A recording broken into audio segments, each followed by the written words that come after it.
শব্দ নিয়ে, সেই ভাষা নিয়ে আপনি ঠাট্টা করবেন, মস্করা করবেন, কথাবার্তা বলবেন, যারা ওই গ্রন্থের অনুসারী তাদের জন্য এটা ফরজে আইন তাকে বাধা দেওয়াটা। এবং গত 1400 বছর যাবৎ সারা বিশ্বে এই জিনিসটা চলে আসছে।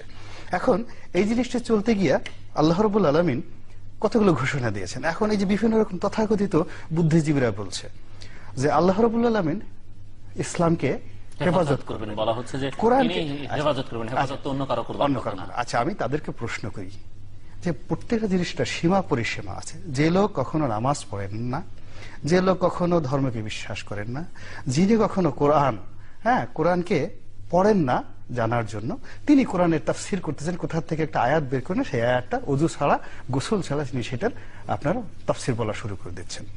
এটা মানুষ কি করে, অপমান বোধ করে এবং এটা আরো বিক্ষুব্ধ ভাব সৃষ্টি হয়।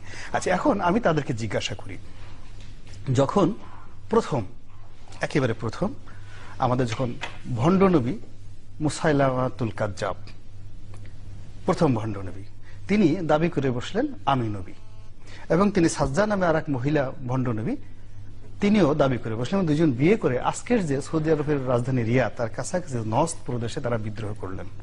তা তারা ভণ্ড নবী দাবি করলেন, তার বিরুদ্ধে যুদ্ধ ঘোষণা করে হযরত আবু বকর সিদ্দিক রাদিয়াল্লাহু তাআলা আনহু যুদ্ধ ঘোষণা করে সেখানে যুদ্ধ করতে গেলেন। তো তখন হেফাজত আল্লাহ কেন করলেন না? সাহাবীরা কেন এটা যুদ্ধতে গেলেন? এই কাজটি করার জন্য। অর্থাৎ আল্লাহ কাজ করবেন কি, এটা পিউরিটিটা অ্যাসার্টেন করবেন, কিন্তু এটা জমিনে আমরা যারা মানুষ আছি, অনুসারী আছি, তারা হলো আল্লাহর খলিফা। সেই আল্লাহর খলিফা হিসেবে আল্লাহর সেই দিনের ইসলাম, এটা সংরক্ষণ করা প্রত্যেকটা মুসলমানের জন্য ফরজে আইন। এবং এখানে কতগুলো ব্যাপার আছে যে ব্যাপারগুলোর কারণে সারা পৃথিবীর মুসলমানরা খুব কনজারভেটিভ। আপনি যদি দেখেন সূরা নিসার 65 নম্বর আয়াত, যেখানে স্পষ্টভাবে আল্লাহ রাব্বুল আলামিন বলে দিয়েছেন যে ফালা ও রাব্বিকা লা ইউমিনুনা হাত্তা ইউহাক্কিমুকা ফিমা শাজারা বাইনাহুম সুম্মা লা ইয়াজিদু ফি আনফুসিহিম হারাজান মিম্মা আকাদাইতা ওয়া ইউসাল্লিমু তাসলিমা।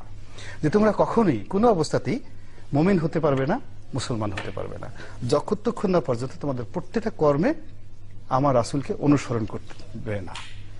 তা আল্লাহ রাসূলকে যদি কেউ অপমাননা করে আর আমি বসে থাকবো, তাহলে আমি মুমিন হলাম কি করে, মুসলমান হলাম কি করে? যেখানে কোরআনের আয়াত বলছে যে তুমি তাকে অনুসরণ না করলে মুসলমানই হতে পারবে না, আর তা অনুসরণ তো করলামই না, আল্লাহ রাসূলকে অপমান করলে আমি চুপ করে বসে রইলাম, আমি মুমিন মুসলমান হতে পারবো না। আবার আল্লাহ রাসূলের হাদিস দেখেন, তিনি বলেন যে তোমরা কখনোই মুসলমান হতে পারবে না যতক্ষণ না পর্যন্ত তোমাদের পরিবার পরিজন, পিতা মাতা, আত্মীয় স্বজন, ধন সম্পদ সমস্ত কিছুর ঊর্ধ্বে আমার প্রতি প্রেম ভালোবাসা প্রাধান্য না দিতে পারবে। তো এই যে দুটো বিষয়